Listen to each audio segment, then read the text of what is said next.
Hi, my name is Dr. Fox, licensed psychologist in the state of Texas. And in this video, we're going to talk about couples dependency and fear. And many couples are in relationships based on need, not want. This need fosters a dependency, which tends to promote the continuance of relationships out of that fear. In this video, we're going to talk about couples dependency and fear, how to identify it, and what you can do about it. So like, share, and subscribe, and let's get into it. Relationships can be like campfires when you're roasting marshmallows. If the fire is steady and not too hot, you can roast them perfectly. If it is an inferno, you can try to roast it, but it's likely going to get burnt and fall mushy to the ground. You know that mushy, burnt marshmallow thing? You don't want that, right? If it's too low, if the fire is too low, you're sitting there forever waiting for anything to happen, and then you either forget about it, throw it away, or you eat it raw. Now, couples dependency is a common pattern seen in relationships in many different people with all sorts of issues, concerns, and fears, BPD included. This becomes the inferno that we talked about when both partners have BPD, full disorder, or traits. So let's talk about where this dependency comes from. Why you stay knowing your marshmallow, the marshmallow is you by the way, is going to get burnt, but you just can't take it out of the fire. You're consumed by fear that if you take it out, you leave the relationship, right? It'll fall flat on the ground and then you're left with nothing. Now the nothing in this case is the emptiness, abandonment, loneliness, and all those other things that you fear. However, you have to ask yourself, are you better in the inferno than working to find other campfires or even discovering how to build a stable one yourself? Now, all of us follow the relationship patterns that we're taught as kids. This is why we stay, because we find these patterns that fit our schema for relationships, how we feel it should play out, what we should do in that relationship, our role, that fits this global pattern, but we don't have to be stuck with this pattern. Now, relationships are often reinforcers for how we see and value ourselves.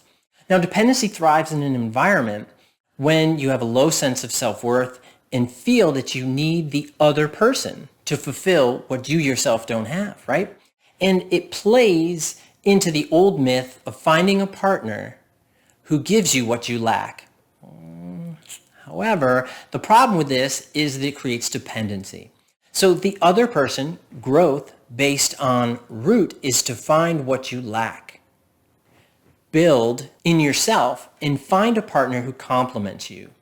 Now what I mean by that is the partner may have other skills, right? Like being a detailed person and you're a general view person.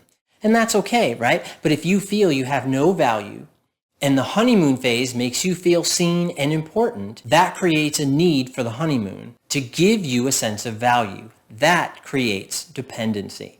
So we got to be really careful, right? Because a lot of times, folks get in these relationships and it's first very exciting and you're discovering new things about that person and things they like and things they don't and things where you click and things where maybe it's a little rough and you don't quite fit. And you want that campfire, you want that inferno, you want all that excitement and that passion, so to speak, and things like that.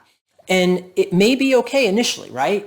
But what happens is if that inferno stays, it doesn't stay in that campfire, right? It can catch and the whole forest can burn down. And that's not what we want, right? So what can you do about it? Well, first off, you have to identify your core content. Now, I made a book, the Borderline Personality Disorder Workbook, that can be really effective in helping you find your core content. I think there's a lot of value in doing that. Now, what is core content? Core content are those things inside you that drive your beliefs, behaviors, and patterns in all aspects of your life. All of your core content is not negative, right? No one is made up of all negatives. So it may feel that way, and your BPD may be telling you that, but it's false. And your BPD is full of false little stories that it tries to trick you with so that it can exist, so it can continue to manipulate you. But there is positive in there. What I want you to do is take each aspect of core content and ask yourself, how can I make this better? Or ask yourself, how can I accentuate my positive core content? You want to break these down into what are operational steps. These are those clear things that you can do. For example, right? And this can be challenging for a lot of folks because folks don't often look at their core content. I think we spend a lot of time on what's called surface content. Surface content is that depression, that anger, that rage, that confusion, all the things that come out of what underlies it, the core content, those driving factors, right? So let's go back to our example, right? Is that you want to stop being harsh in the things you tell yourself, being gentle and kind in the things you say to yourself. You want to be your own cheerleader. And you don't need the honeymoon phase or your partner or anyone else to do it. I think sometimes folks have this external expectation or this external need for reinforcement of who they are. And we see this more and more because of social media with the likes and the hearts and the smiley faces and the emojis and the this is me texting emojis and things, by the way, right? And so, but it's all of these things. And what happens is that we lose that sense of intrinsic self-concept, those things about where our value is. And this is particularly difficult for folks with BPD, with borderline personality disorder. And that's because they have that unstable self-image. They're not sure who they are. So they look externally for that. And that can be really problematic, particularly if you're in a relationship that has a lot of dependency. Now, as you go through, right, as you're looking at these things that you say to yourself, as you're looking at a lot of these self-talk components, right, is that you want to resist that urge for that automatic, that immediate, that default reaction, which is typically to deride yourself because you believe you have this internal false belief that if you feel bad enough, low enough, you will then rise to the occasion, right? I call this like the Balboa effect, right? Rocky Balboa, and in the movie, if you've seen it, if you haven't, it's a really good movie, just check it out. But that he's in this, very early in the movie is that you see everybody calls him a bum. He's a bum. That's how they say it, bum. And they make him feel really low, but suddenly he has this opportunity and he rises to it. The reality of that situation is that if someone hears that they're a bum, or that they're a failure, or that they're a loser, or that they're this, that, all these negative connotations, you internalize it. That's what human beings do. They internalize it. Once you internalize it, it influences your view of yourself and the world. And that can impact your beliefs, behaviors, and patterns. So that can come out of your core content. If the movie of Rocky, right, actually played out like in real life, you wouldn't like it very much because typically what would happen is Rocky wouldn't do the fight. And if you've seen the movie, check it out if not, right, that he's in a bit of a conflict with should he do this? What is the payoff? And you hear this, towards the end before the big fight, at the end. And he's really unsure, like, should I really do this? I mean, is this worth it? And it's challenging his core content. But the Balboa effect is a falsity. It is this belief that you have to make yourself feel bad enough to do good things. I have to make myself feel low enough to then feel good things. That's not how things work. Rocky in real life would never participate in that fight. Why? Because he's a bum. He believes he's a bum and he's internalized that. I don't think he's a bum, right? Because he challenges his core content. He goes against it. He gets in the ring, right? And he may not even win that first fight. I'm not going to ruin it. Maybe he does, maybe he doesn't. You don't know if you haven't seen it, right? But it's rising to it. It's stepping in the ring. Are you going to step in the ring to challenge those negative self-views? Are you going to step in the ring to look at that relationship and couple's dependency, even though there is fear there? And as you challenge yourself, as you challenge this idea and look at yourself and you're changing your self-concept, I want you to ask your partner to do this as well.